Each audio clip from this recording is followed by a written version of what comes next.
Hello everybody, I'm Deepika Thakur and in our today's video we are going to just take up with our chapter number 4, which is understanding laws. Okay, so let's get started. You may be familiar with some laws such as those that specify the age of marriage, the age at which a person can vote, and perhaps even the laws dealing with the buying and selling of property. We now know that the parliament is in charge of making laws, as we have read about parliament in our earlier chapters like chapter 1, chapter 2 and chapter 3. Now in today's video we are going to learn that do these laws apply to everyone? How do new laws come into begin? Could there be laws that are unpopular or controversial? What should we as citizens do in such circumstances? Okay. So first I'm going to display a situation in front of you so that it would be easier for you to understand the chapter. A government official helps his son go into hiding because his son has been given a 10 years jail by a district court for a crime that he has committed. Do you think that the government official's action were right? Should his son be exempt from the law just because his father is economically and politically powerful? The above example is a clear case of violation of law. As we read in the unit 1, members of the Constituent Assembly were agreed there should be no arbitrary exercise of power in independent India. जैसा कि आप सबने पढ़ाई है कि arbitrary क्या होता है, तो जो कॉन्स्टिट्यूएंट असेंबली के जो मेंबर्स हैं वो ये क्लियरली स्टेट करते हैं कि कोई भी आर्बिट्ररी एक्सरसाइज नहीं होनी चाहिए. हमने ऊपर वाली जैसे हम जो मैंने अभी आपके साथ सिचुएशन जो मैंने अभी आपके साथ शेयर की, आपने उस सिचुएशन में देखा कि जो गवर्नमेंट ऑफिशियल है उसके सन को भी उसी तरीके से पनिश किया जाएगा. उसके लिए ये नहीं है कि उसे सज़ा नहीं दी जाएगी. क्यों? क्योंकि लॉ जो है वो सबके लिए इक्वल है. इसीलिए उसके बेटे को इसलिए नहीं छोड़ा जाएगा क्योंकि उसका फादर इकोनॉमिकली और पॉलिटिकली पावरफुल है, तो उसके बेटे को छोड़ दिया जाएगा नहीं. तो हम अब अपना चैप्टर शुरू करते हैं. They therefore instituted several provisions in the constitution that would establish the rule of law. और बहुत सारे ऐसे provisions लाए गए हैं कॉन्स्टिट्यूशन में जो क्या establish करते हैं, जो रूल है लॉ को उसको establish करते हैं. The most important of these was that all persons in independent India are equal before the law. सबसे ज़्यादा इम्पॉर्टेंट क्या है कि जितने भी लोग हमारी इंडिपेंडेंट इंडिया है, हमें पता है जो हमारी इंडिया है वो एक इंडिपेंडेंट कंट्री है, तो जितने भी लोग हमारी इंडिया में हैं वो सभी इक्वल है लॉ के आगे. The law cannot discriminate between persons on the basis of their religion, caste और gender. जो लॉ है, लॉ अगर हम लॉ की बात करें तो लॉ कभी भी डिस्क्रिमिनेट नहीं कर सकता किसी पर्सन को उसके रिलीजन पे, उसके कास्ट पे, उसके जेंडर पे. What the rule of law mean is that all laws apply equally to all citizens of the country and no one can be above the law. Rule of law यही होता है कि जो सारे laws है वो सभी के लिए equally मतलब अप्लाई होते हैं. And all citizens of the country and no one can be above the law. All citizen जो है वो जो हम सभी हैं वो लॉ के सामने इक्वल हैं और कोई भी जो है वो लॉ से ऊपर नहीं हो सकता. Neither a government official nor a wealthy person nor even the president of the country is above the law. कोई भी जो है वो लॉ से अबव नहीं है, चाहे वो हमारा प्रेजिडेंट हो, चाहे वो हमारा प्राइम मिनिस्टर हो. एनी क्राइम और violation of law has a specific punishment as well as the process through which the guilt of a person has to be established. जब भी कोई इंसान कोई भी क्राइम करता है, कोई भी वॉलेशन करता है, लॉ ने उसके लिए एक स्पेसिफिक पनिशमेंट रखी होती है कि इस क्राइम के लिए आपको ये वाली पनिशमेंट मिलेंगी, या फिर अगर आपने ये वॉलेशन किया है इस राइट का, आपको यही जो पनिशमेंट है वो मिलेगी. और इन पनिशमेंट्स का एक वेल प्रोसेस भी होता है कि ताकि जो उस पर्सन का गिल्ट है उसे एस्टेब्लिश किया जाए. But was it always like this? क्या आपको लगता है जैसा हमारा आज लॉ चल रहा है, इस ये गलती की है तो इसके लिए आपको इतने साल की पनिशमेंट होगी, जेल होगी, ये होगा वो होगा, क्या ये पहला भी ऐसा था? In ancient India there were innumerable often overlapping laws. जो हमारे पुराने, हम बोल सकते हैं कि हमारा जो पुराना टाइम था, जब एंशियंट इंडिया की बात हो रही है, तब हमारे पास बहुत सारे लॉज थे, बहुत सारे. लेकिन वो लॉज आमतौर पे ओवरलैप हो जाते थे, मतलब ऐसे किसी के लिए कुछ तो किसी के लिए कुछ. Different communities enjoy different degree of autonomy in administrating this law. और जो डिफरेंट कम्युनिटीज़ थी वो इंजॉय करती थी इस डिग्री, इस ऑटोनॉमी इन लॉज को, क्योंकि ये सबके लिए इक्वल नहीं थे एक तरीके से. और कैसे इक्वल नहीं थे, क्या था इनमें, वो हम आगे पढ़ते हैं. और ये जो लोग थे ये इनको आपस में ही इंजॉय करते थे. In some cases the punishment that two person received for the same crime vary depending on their caste background. और जो पनिशमेंट जो दो लोगों को मिलती थी, जिन दो लोगों ने एक ही जैसा क्राइम किया है, सेम ही क्राइम किया है, वो डिफरेंट होती थी. क्यों भाई? वो किस पर डिफर करती थी? वो उनके बैकग्राउंड पे, उनके कास्ट पे. अगर with lower caste begin more harshly penalized. और अगर एक इंसान जो है वो लोअर कास्ट है, उसने वो क्राइम किया तो उसे ज़्यादा बुरी तरीके से ये किया जाएगा, पनिश किया जाएगा. लेकिन जो कि एक अच्छी कास्ट का होगा उसके लिए थोड़ा सा कम, उसी क्राइम के लिए उसको थोड़ा कम पनिश किया जाएगा. This slowly begin to change as the system of law begin to further evolve during the colonial period. जब ब्रिटिश आए तो ये जो सिस्टम था ये ऑलमोस्ट चेंज हो गया. It is often believed that the British colonization who introduced the rule of law in India. तो ये ब्रिटिश थे जिन्होंने इंडिया में रूल ऑफ लॉ लाया था. Historians have disputed this claim on several grounds, two of which include: first, the colonial law was arbitrary, and second, that the Indian nationalists played a prominent role in the development of the legal sphere in British India. Okay, so in line से हमें ये पता चल रहा है कि ये बोला जाता है, माना जाता है जो ब्रिटिश है उन्होंने ही इंडिया में रूल ऑफ लॉ लाया है. लेकिन हिस्टोरियन जो है वो हमेशा इस बात पे डिस्प्यूट करते रहते हैं और ये बोलते हैं जो ब्रिटिश के टाइम पे जो लॉज लाए गए थे वो आर्बिटरी थे. यू ऑल नो कि आर्बिटरी क्या होता है.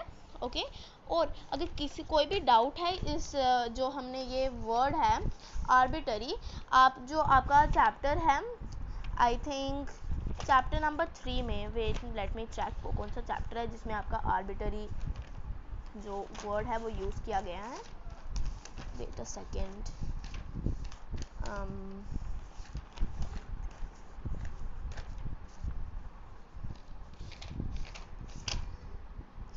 क्योंकि इस वाले चैप्टर में नहीं है तो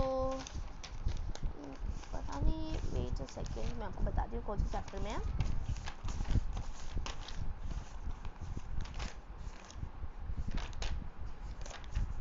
ओके ये आपके चैप्टर नंबर 1 में है आर्बिटरी वर्ड, आप वहाँ से देख सकते हैं. वैसे मैं आपको बता देती हूँ आर्बिटरी क्या होता है.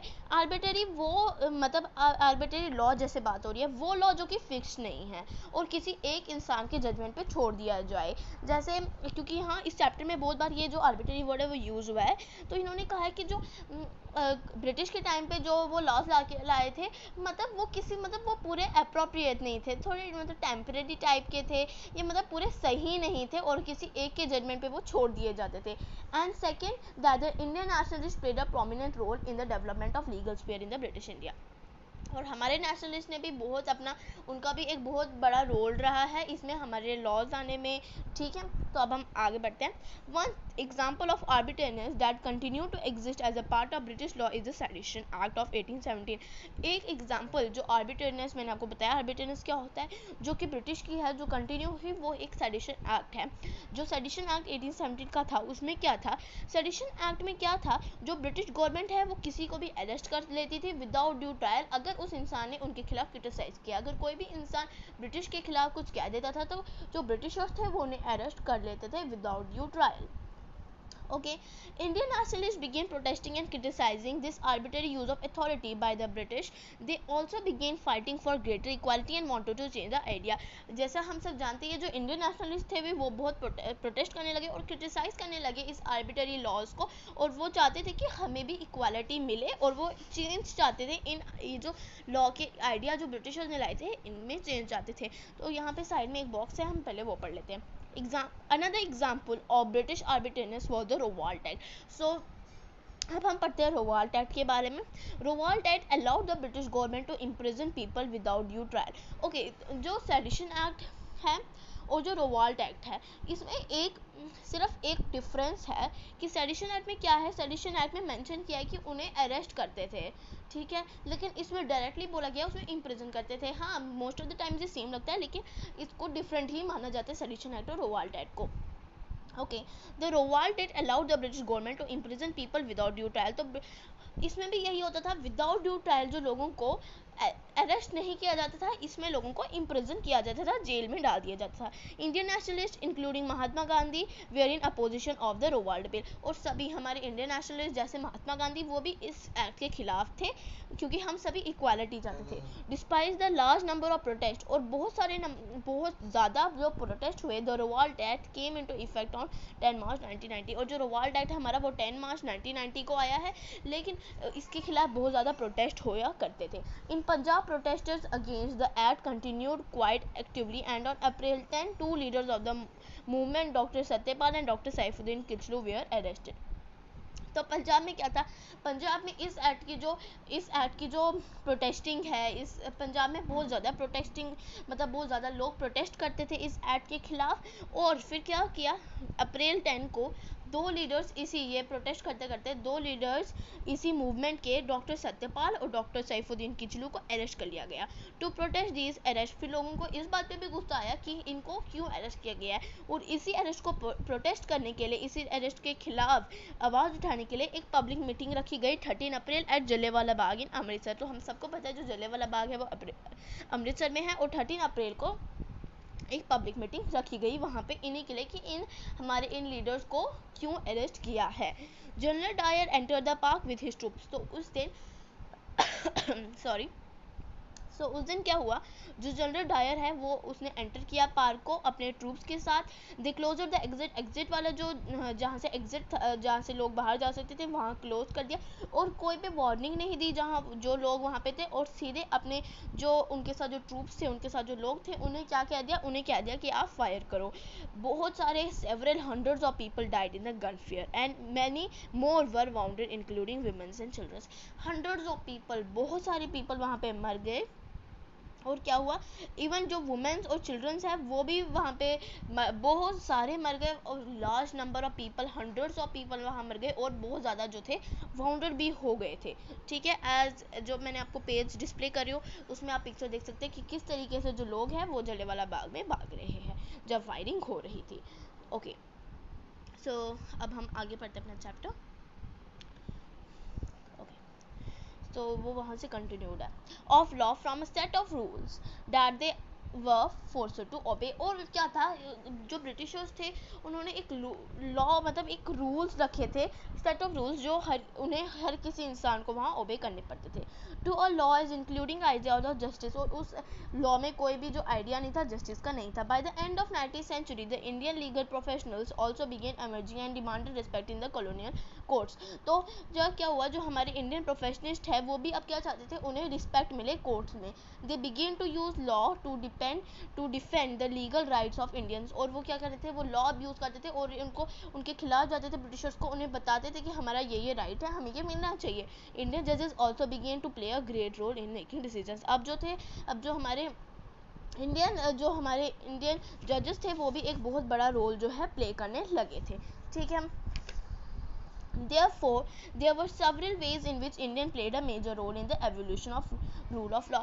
तो यहाँ इंडियंस ने बहुत सारी चीज़ें की बहुत सारी चीज़ें की जो एक मेजर रोल मानी जाती है evolution of rule of law में। अब एवोल्यूशन क्या होता है, एवोल्यूशन होता है किसी हम जनरली ये जो टर्म है प्लांट्स और एनिमल्स के लिए यूज़ करते हैं, सिंपल फॉर्म से कम्प्लेक्स फॉर्म में जाना है। यहाँ पे इस चैप्टर के कंटेक्स्ट में इसका ये मतलब है, एवोल्यूशन का मतलब है कि इंडियन लोगों ने एक बहुत बड़ा रोल प्ले किया है इस द एवोल्यूशन, इस मतलब हम कह सकते हैं ना, इसे पहले ये बड़ा कम था, धीरे धीरे इसे मतलब बढ़ाने के लिए, रूल ऑफ लॉ, अपने हक के लिए लड़ने के लिए उन्होंने बहुत सारा किया है, बहुत कुछ किया है। तो एवोल्यूशन यही होता है, किसी का सिंपल चीज़ से धीरे धीरे बढ़ के कम्प्लेक्स चीज़ पे जाना during the colonial period. Okay,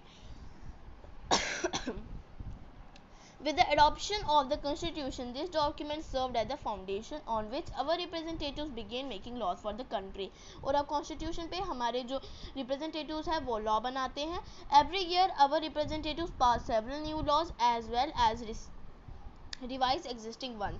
तो हर साल क्या होता है, नए नए लॉज लाए जाते हैं, हमारे रिप्रेजेंटेटिव्स नए नए लॉ लाते हैं, और जो पुराने वाले हैं उनमें भी कुछ चेंजेस बनाई जाती हैं। In your class 6 book you read about the Hindu succession act. Okay, so हमने पहले भी जो हमारा हिंदू सक्सेशन अमेंडमेंट एक्ट है, पिछली क्लास में भी हमने पढ़ा है इस एक्ट के बारे में।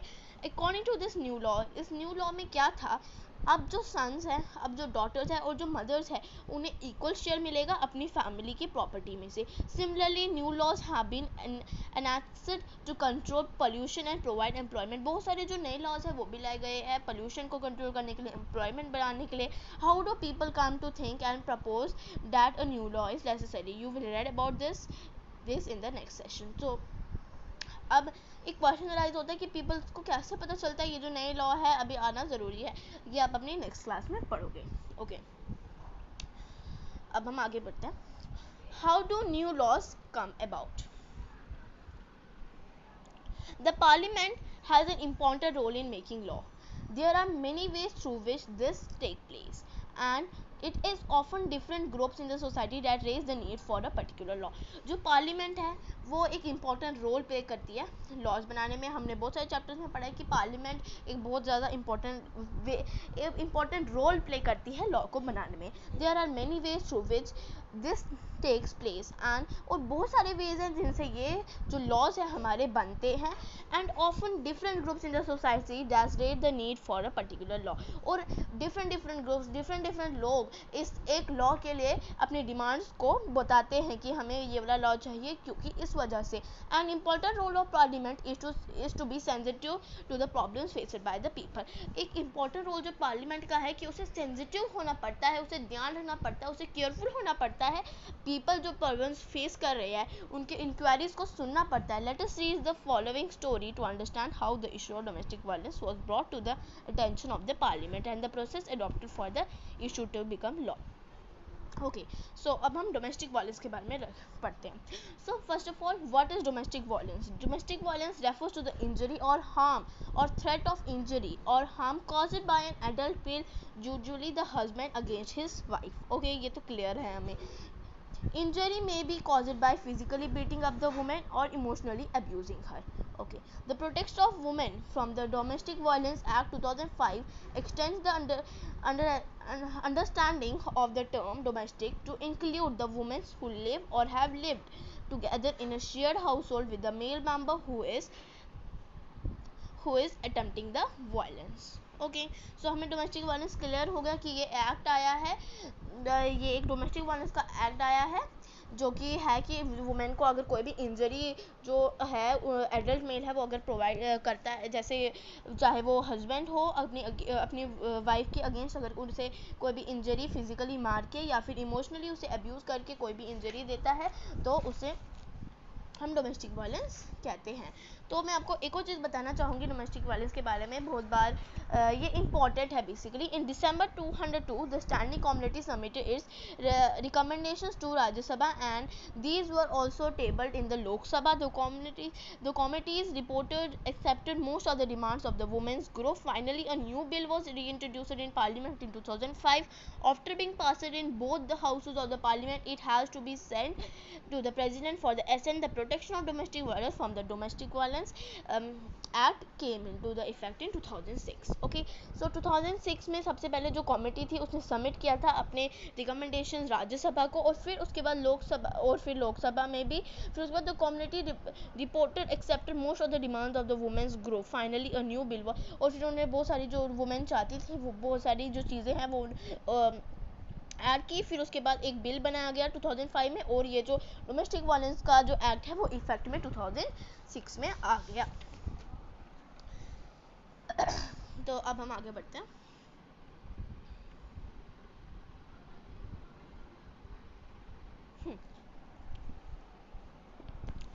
ओके, तो basically the role of citizens is crucial in helping parliament frame different concerns that people might have into law. तो जो सिटीज़न है वो बहुत क्रूशियल है पार्लियामेंट में कि बताने के लिए कि उन्हें कौन से लॉ चाहिए, क्या उनकी इंक्वायरीज है. तो हम कह सकते हैं जो वॉइस है एक सिटीज़न की वो बहुत क्रूशियल है. From establishing the need for a new law to its being passed at every stage of the process the voice of citizens is very crucial. जैसा मैंने आपको बताया एक लॉ का भी फॉर्म होने के लिए हर एक स्टेज पे क्या होता है सबसे इम्पोर्टेंट होता है एक सिटीजन की आवाज़, एक सिटीजन की वॉइस जो है वो बहुत क्रूशियल है। सिटीजन एक मेन रोल प्ले करता है हर किसी चीज़ में, ना ही सिर्फ लॉ में। लेकिन हम ये चैप्टर अंडरस्टैंडिंग लॉज पढ़े तो लॉ बनाने के लिए भी जो सिटीजन है उसकी वॉइस बहुत क्रूशियल है। The voice can be heard through TV reports, newspapers, editors, radios, broadcasts, local meetings, all of which help in making the work that parliament does more accessible and transparent to the people. तो जो लोग हैं वो अपने views किसी भी law को लेके टीवी रिपोर्ट्स, न्यूज़पेपर्स और लोकल मीटिंग्स, ब्रॉडकास्ट, इन सब से बता सकते हैं। और जब जब जो लोग हैं अपने व्यूज़ बताएंगे तभी जो पार्लियामेंट है उसके लिए कोई काम करना इजी होगा, एसेसिबल होगा, और जो उनका वर्क करना होगा ट्रांसपेरेंट होगा, पीपल को फिर समझ भी आएगा, और जो पीपल चाहते हैं फिर वो चीज़ें भी जो नया लाया होगा उसमें होंगी। Okay, so now let us read about the अब हम थोड़ा अपने चैप्टर के एंड पे पहुंच रहे हैं। सो नाउ अब हम शुरू करते हैं अनपॉपुलर एंड कंट्रोवर्शियल लॉ से। Okay, Let us now look at the situation where the parliament passes law that return out to be very unpopular. कुछ लॉज ऐसे लाती है जो हमारी पार्लियामेंट कई बार कुछ ऐसे लॉ ले आती है जो कि बहुत अनपॉपुलर हो जाते हैं, सभी लोगों को वो लॉज पसंद नहीं आते हैं। Sometimes the law can be continuously valid and hence legal but it can continue to be unpopular. जो लॉ जो हमेशा लाते हैं वो लीगल होते हैं, लेकिन कई बार ऐसा होता है कि वो अनपॉपुलर हो जाते हैं और अनएक्सेप्टेबल टू द पीपल उन्हें एक्सेप्ट नहीं करते because they feel that the intention behind it is unfair and harmful. क्योंकि उनको लगता है कि अगर ये लॉ आएगा तो इस वजह से हमें यहाँ पे मतलब हम इफ़ेक्ट होंगे, बैडली इफ़ेक्ट होंगे, यहाँ पे हमारे डिसएडवांटेजेस रहेंगे यहाँ पे, तो इसके बहुत ज़्यादा डिसएडवांटेजेस है, इसलिए पीपल कुछ लॉज को एक्सेप्ट नहीं करते हैं। Hence people might criticize this law, और जो लॉज पीपल्स को पसंद, जो लोगों को पसंद नहीं आते हैं वो उन लॉज को क्रिटिसाइज भी करते हैं। पब्लिक मीटिंग जो है होल्ड करते हैं, न्यूज़पेपर्स में उसके बारे में लिखते हैं, छपवाते हैं, report to TV news channels को रिपोर्ट करते हैं, और मीडिया के थ्रू भी टीवी पे, रेडियोस पे बताते हैं, अवेयरनेस क्रिएट करते हैं कि बाकी लोगों के भी यही व्यू हो और जो पार्लियामेंट है वो उनकी बात सुने, इस लॉ को चेंज करे। In a democracy like our citizens can express their unwillingness to accept repressive laws. तो हमारे जैसे हम जानते कि हम जो है हम सभी एक डेमोक्रेटिक कंट्री में रह रहे हैं, तो हम जो लोग हैं हम ये बता सकते हैं, अपनी अनविलिंगनेस शो कर सकते हैं किसी भी लॉ को लेके जो कि पार्लियामेंट ने फ्रेम किया है। तो यहाँ पे वर्ड यूज़ किया गया है रिप्रेसिव लॉ। रिप्रेसिव होता है to control severely in order to prevent free and natural development और expression. In the context of this chapter it refers to the law that brutally control person and often prevent them from exercising. तो repressive law का मतलब है वो law जो कि fundamental rights को कभी कभार क्रिटिसाइज, मतलब हमारे फंडामेंटल राइट्स उससे इफेक्ट हो, या कुछ भी जो हमें ठीक ना लगे, जो law framed by the parliament जिनका हमें लगे डिसएडवांटेजेस हो, तो हम अपनी अनविलिंगनेस शो कर सकते हैं कुछ भी किसी भी रिप्रेसिव लॉ को देख के।